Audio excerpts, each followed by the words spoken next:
할렐루야, 반갑습니다. 오늘도 수요예배에 오신 우리 모든 성도님들 주님의 이름으로 사랑하고 축복합니다. 우리 함께 먼저 찬양함으로 나아가겠습니다.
아멘.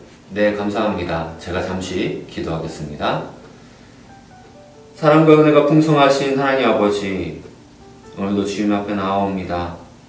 이제 어느새 가을이 다가오고 있습니다. 하나님 아버지, 이 조금씩 선선해지는 이 시기에 오히려 더욱 하나님을 찬양하고 하나님을 예배하며 또 이 좋은 날씨에 하나님을 묵상하는 시간이 우리에게 더욱더 많아지고 깊어져 가게 하여 주시옵소서. 날마다 주님과 동행하는 삶을 살기 원합니다. 그 한 걸음 한 걸음 중에 이 수요예배가 있는 줄 믿사오니 이 수요예배를 통해 또한 하나님을 알고 또 우리를 알고 또 믿음으로 나아가는 이 시간 되게 하여 주시옵소서.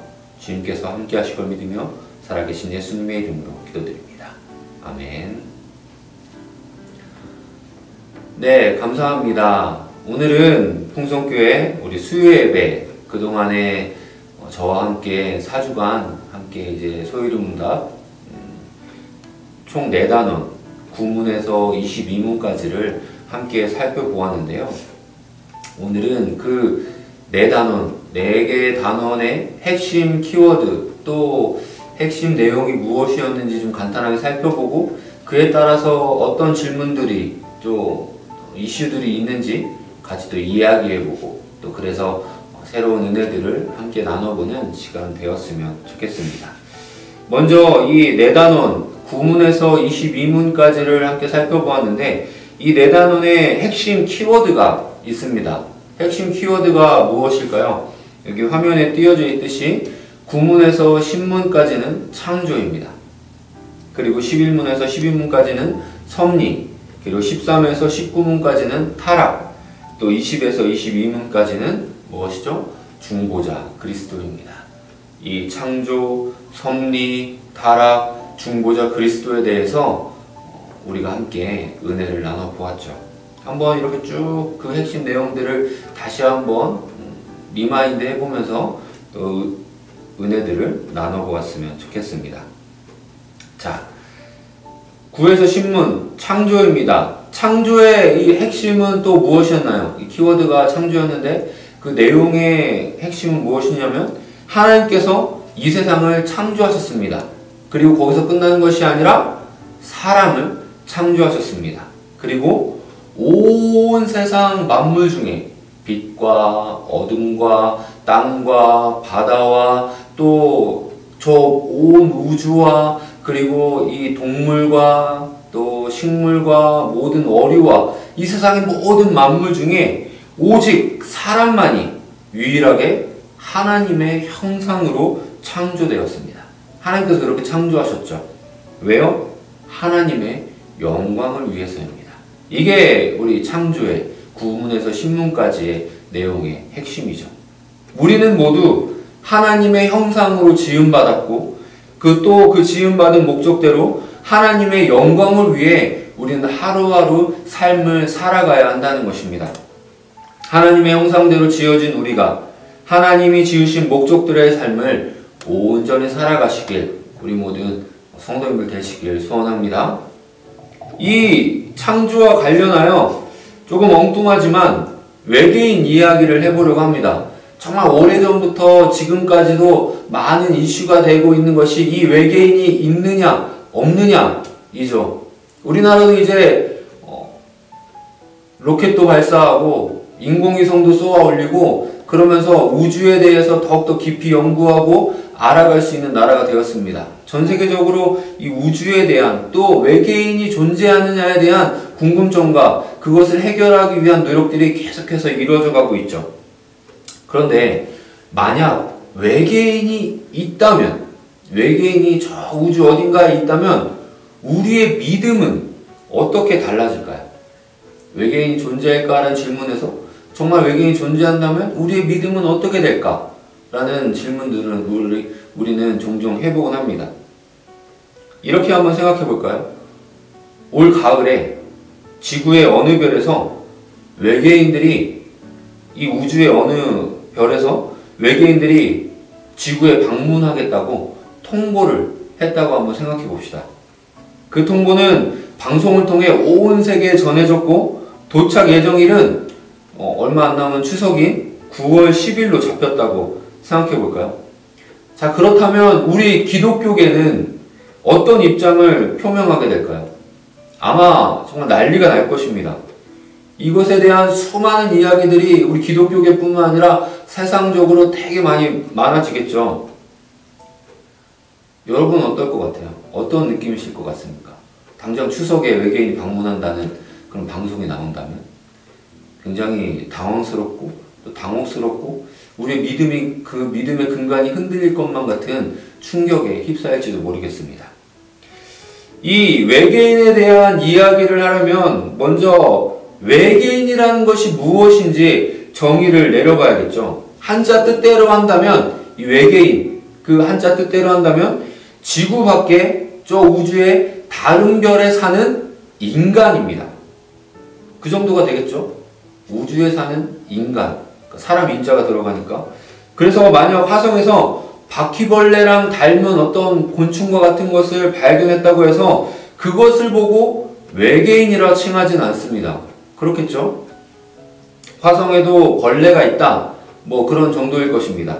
하지만 과학자들은 화성에 바퀴벌레가 산다면 이 드넓은 우주에 인간과 비슷한 수준의 생명체가 또 존재할 수 있다라는 그 가능성을 더해주는 일을 하며 그 사실을 매우 중요시하고 크게 받아들일 것입니다. 즉, 지구 밖에 어떤 생명체가 산다는 사실이 그들에게는 정말 중요한 일인 것이죠. 답이 무엇일까요? 외계인은 존재할까요? 존재하지 않을까요?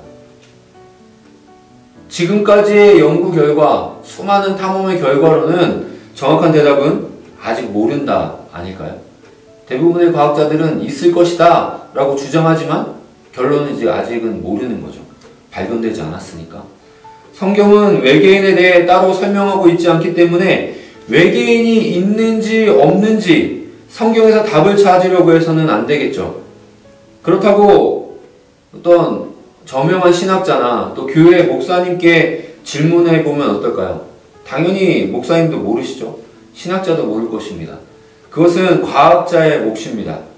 외계인은 목사님이 아닌 과학자들이 지금도 계속 찾고 있습니다. 그 외계인이 탄다는 UFO 역시 계속해서 그 정체를 파악하려고 노력 중인 것으로 알고 있습니다. 그러므로 만약 정말로 이 우주 공간에 외계인이 존재한다면 언젠가는 그 사실이 밝혀질 것입니다. 그러므로 지금 외계인이 있고 없고를 아는 것보다 정작 중요한 것은 따로 있다고 저는 생각해요. 무엇이냐면 우리에게 중요한 것은 그런 외계인이 있는지 없는지에 대한 존재 여부가 하나님에 대한 지식과 성경의 가르침에 그리고 우리의 성도의 삶에 아무런 영향도 끼치지 않는다는 사실을 잊지 않는 것입니다. 우습게도 우리는 만약 외계인이 있다면 그동안 배워온 성경의 가르침은 완전히 파괴될 것이라고 걱정합니다. 왜죠? 왜 그럴까요? 외계인이 있으면 안 되나요? 있을 수도 있고 없을 수도 있는 거죠. 그러나 정말 있다면 그들 역시도, 그 외계인들 역시도 하나님께서 만드신 피조물에 불과합니다. 우리는 이 사실을 분명히 기억해야죠. 하나님의 피조물이 아닌 것이 어떻게 존재할 수 있겠습니까?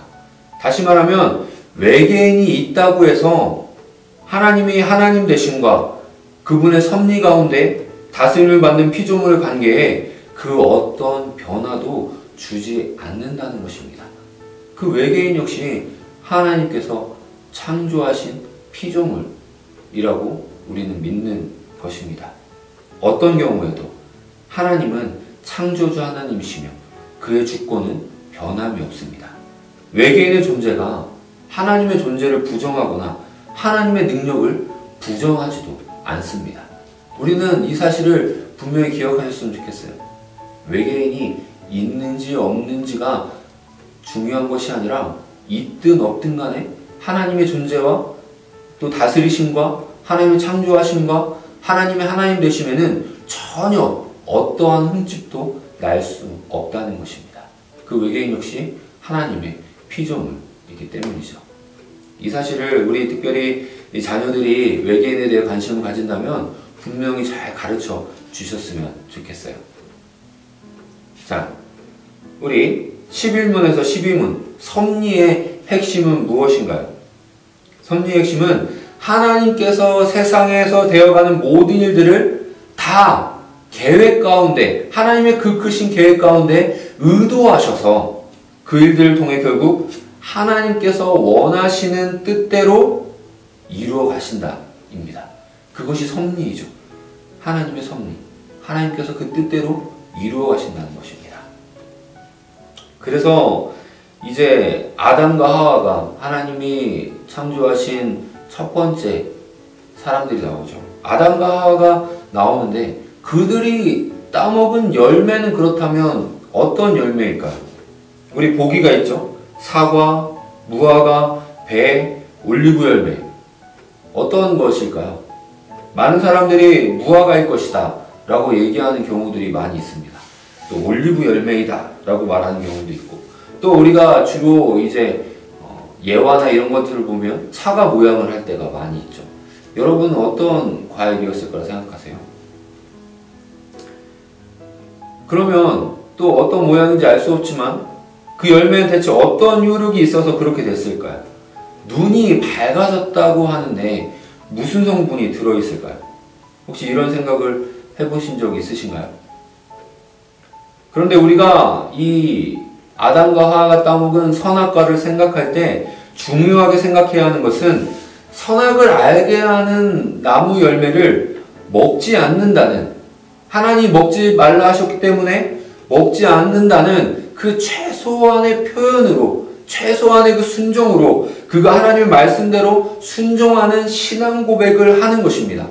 그게 중요한 거죠. 선악과가 어떤 나무인지 어떤 열매인지 또 생명나무 실과는 어떤 것인지가 중요한 것이 아니라 하나님이 먹지 말라고 한 그것을 먹지 않는 것, 그 순종했다는 것이 정말 중요한 것입니다. 이 개념이 정립되지 않으면 하나님이 괜히 선악과를 만드셔가지고 문제를 일어나게 했나 하는 식으로 우리들의 생각이 흘러갈 수밖에 없죠. 하나님을 원망하는 단계로 나아갈 수밖에 없습니다. 하나님께서 왜 굳이 인간을 테스트하려고 하시지? 믿으려면 그냥 좀 믿어주시지. 괜히 그 중간에 잘 보이는 곳에 선악나무 또 이 생명나무를 두셔가지고 유혹되게 하셨을까 하는 생각들을 할 수 있습니다. 그러나 그게 아니죠. 하나님께서 원하시는 것은 이 아담과 하와가, 특별히 아담이 에덴 동산에 머물며 동산 지킴임을 하면서 사는 그런 수준만을 원한 것이 아니었습니다. 아담이 선악과를 먹고 말고 하는 게 중요한 것이 아니라 하나님을 완전히 순종하는 그런 수준의 존재가 되도록 만들고자 하셨다는 것이죠. 하나님과의 그 약속, 계속해서 지켜나가는, 내가 하나님의 피조물임을 늘 기억하고 나를 만드신 하나님께 감사하며 그 감사의 표현으로 그 선악과를 또 생명나무 실과를 먹지 않는 순종의 삶을 살아가는 그 완전한 단계까지로 점점 더 성장하고 또 순종의 삶을 꾸준히 살아나가는 그런 단계를 원하셨다는 것입니다. 그러니까 이 말을 되짚어보면 우리는 가끔 이 생각을 할 때 하나님께서 하나님의 형상으로 지으신 이 최초의 인간인 아담이 완전한 인간일 거라 생각하는 경향이 있습니다. 그렇죠? 아담이 처음 지었을 때 하나님이 매우 심히 보기 좋았다고 말씀하셨고 너무 좋아하셨기 때문에 또 이 아담이 완전한 존재일 것이라고 생각하는 경향이 있는데 앞에 이야기를 되짚어보면 우리가 깨달아야 할 것은 아담도 결국 하나님께 완전히 순종함으로 나아가야 하는 존재였다는 것입니다. 그러니까 아담도 결국 더욱 완전한 상태로 나아가야 할 존재였다는 것이죠. 아담이 더 이상 발전할 게 없는 완벽남이 아니었다는 것입니다. 아담 역시도 그의 평생에 하나님 앞에 순종함으로 하나님 앞에 온전해져 가야 하는 존재였다는 것이죠. 이 사실을 잘 기억하시기 바랍니다. 그 아담이 그러한 하나님께 순종하며 점점 더 완성의 단계로 나아가는 그 단계에서 멈추고 또 시험 앞에 흔들리고 선악과를 먹는 불순종의 죄를 지었다는 것입니다. 이 사실을 기억하는 게 참 중요하죠. 그래서 아담 역시도 우리처럼 늘 하나님 앞에 순종해야 되는 사람이었고 우리 역시도 지금의 삶을 살아가야 할 때 여러 가지 유혹과 시험이 우리 앞에 당도하지만 그럼에도 불구하고 하나님 앞에 순종하는 삶을 살아가야 한다는 것, 동일한 하나님께 주어진 생을 살고 있다는 것입니다.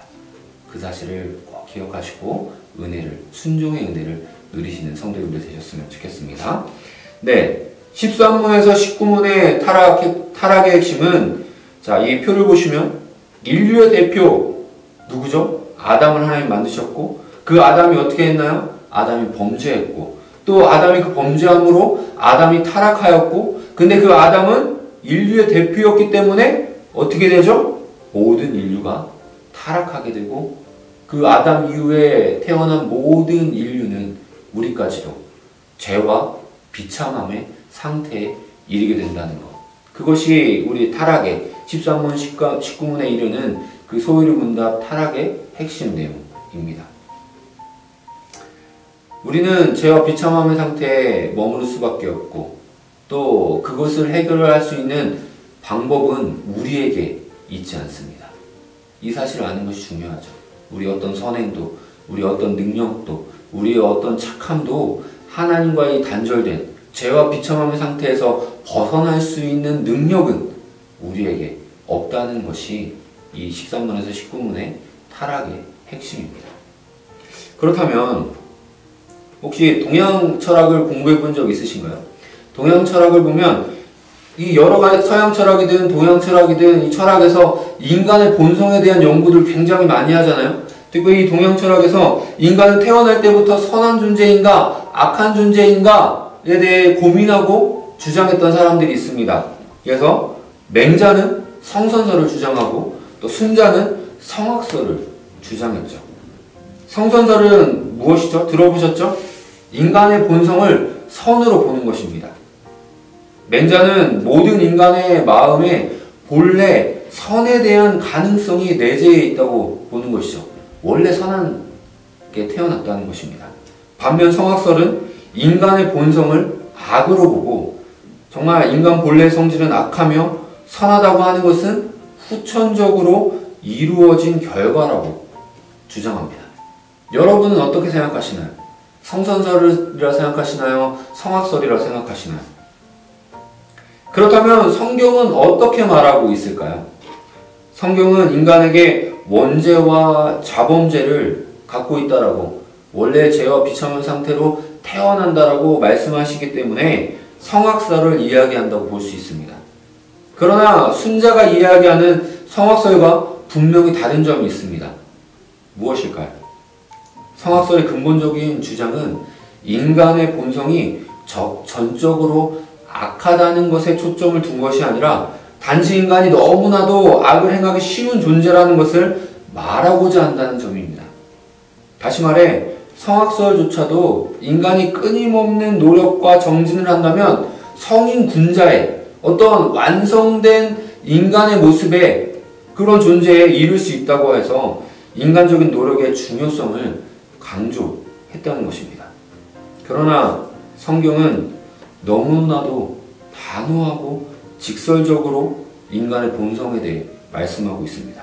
우리 로마서 3장 10절에서 12절 말씀입니다. 우리 같이 한번 읽어볼까요? 시작! 기록된 바 의인은 없나니 하나도 없으며 깨닫는 자도 없고 하나님을 찾는 자도 없고 다 치우쳐 함께 무익하게 되고 선을 행하는 자는 없나니 하나도 없도다. 무슨 말씀이시죠? 구원에 대하여 일말의 가능성도 찾아볼 수 없는 상태. 정말 안타깝지만 그것이 부패한 우리 인간의 상태라고 성경은 말씀하고 있는 것입니다. 죄로 인해 그 본성이 타락하여 의에 대하여 죽어버린 존재인 것입니다. 그래서 우리에게 필요한 것이 무엇이죠? 그 죄와 비참함의 상태를 해결할 수 있는 능력이 우리에게 없기 때문에 그것을 해결해 주실 한 분, 바로 중보자 그리스도가 필요하게 된 것입니다. 그래서 20문에서 22문 중보자 그리스도가 우리가 소요리 문답에서 질문하고 답하는 내용이 담겨 있었죠. 그 핵심은 무엇이죠? 온전한 인간이면서 온전한 하나님이신 예수님이 죽으심으로 우리 죄를 대신 완벽하게 해결하시고 우리를 죽기까지 사랑하심으로 그분의 사랑을 우리에게 확증하셨다. 이것이 이 20문에서 22문 소요리 문답의 핵심입니다. 결국 핵심은 중보자 되신 예수 그리스도, 그리고 우리를 향하신 그 크신 사랑입니다. 하나님은 하나님의 이 절대 주권에도 불구하고 우리의 마음과 인식에 자유로운 양심과 또 의지를 허락하셔서 살게 하시며 우리에게 언제나 늘 항상 인격적으로 다가오십니다. 우리를 창조하셨고 하나님 만드신 이 우주 만물을 정말 움직이시고 또 여러 가지 작용들을 그 모습대로 법칙대로 움직여 나가게 하시면서 우리가 하나님을 믿도록 섭리하십니다. 내가 아무리 나를 잡으신 그 하나님의 손을 뿌리치며 밀어내려 하고 하나님과 멀어지려는 그 순간에도 하나님은 우리의 손을 붙잡아 나를 놓지 않으십니다. 그러나 강제로 하지 않으시죠. 이것이 정말 우리가 믿고 있는 예수 그리스도, 중보자 그리스도, 이것의 신비입니다. 이렇게 할 수 있는 것은 바로 하나님이시기에 가능한 일인 것이죠. 하나님의 우리를 향한 그 마음과 사랑은 우리 마음과 머리로는 절대로 헤아릴 수 없습니다. 측량치 못합니다. 그런 분께서 당신을 부르시고 또 우리의 손을 붙드시고 우리를 사랑하시고 여전히 우리를 이끌어가고 계신 것이죠. 그 예수 그리스도의 그 십자가 죽으심과 다이사심은 2000년 전에 일어났던 그 사건에 불과한 것이 아니라 그 사건으로 인하여 예수님은 다시 사셨고 또 지금도 살아계시며 여전히 우리를 붙들고 계시고 우리를 인도하시고 우리와 함께 동행하시고 영원한 길, 영원한 생명의 삶으로 우리를 이끌어가고 계신다는 것입니다. 그것이 정말 중요한 것이죠. 그 사실을 믿는 것이 우리에게 구원을 가져다 주는 것입니다. 우리에게는 아무런 능력이 없습니다. 우리에게는 우리의 죄와 비참한 상태에서 벗어날 수 있는 일말의 단 1%의 희망도 우리는 갖고 있지 않습니다. 오직 예수 그리스도 구원자 되시는 온전한 인간이시며 온전한 하나님이신 그 예수 그리스도에게만이 온전한 해결, 완전한 답, 완전한 구원이 있습니다. 그리고 그 구원은 지금도 여전히 우리에게 일어나고 있고 인격적인 하나님께서는 우리를 붙잡고 끝까지 인내하시고 기다리시고 또 함께하고 계신다는 사실을 늘 기억할 수 있었으면 좋겠습니다. 그 사실이 우리에게 기쁨이 되고 그 사실이 우리가 또 오늘 하루도 살아갈 수 있는 힘이 되어주시고 또 그 믿음이 결국 영원한 삶, 영원한 생명으로 우리가 지금 나아가고 있다는 미래에 대한 소망을 우리에게 심겨주는 줄 믿습니다. 우리 함께 이렇게 13문부터 9문부터 22문까지 함께 은혜를 나눠보았습니다. 앞으로도 계속해서 이 소요리 문답을 가지고 또 여러 목사님들과 함께 나누시게 될 텐데요. 그때마다 잠잠히 부어주시는 은혜, 또 늘 나와 함께 하시는 그 하나님의 손길을 경험하실 수 있었으면 좋겠습니다. 오늘도 정말 감사드리고 또 앞으로의 삶 가운데도 하나님의 놀라우신 은혜와 축복이 우리 성도님들에게 가득 넘치시길 소원합니다. 제가 잠시 기도하겠습니다.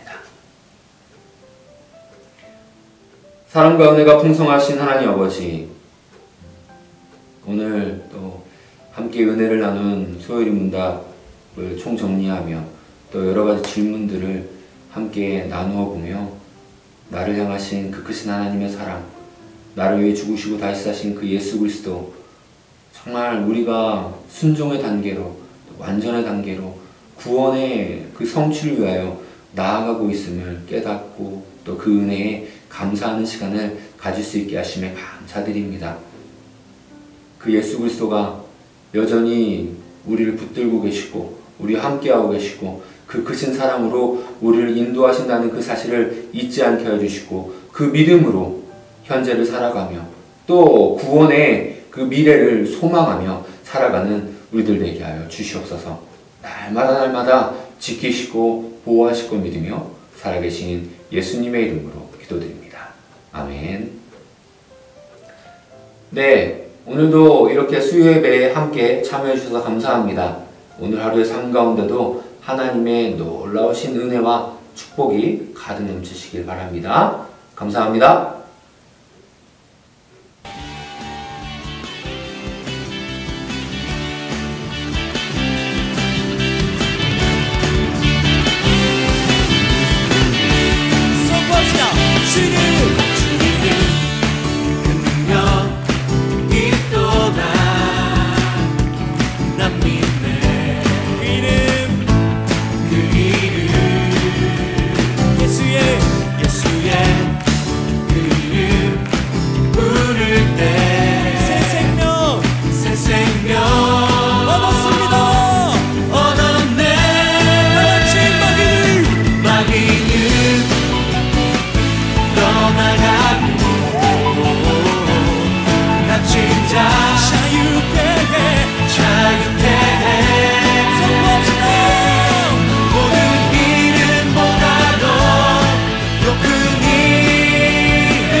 Yeah.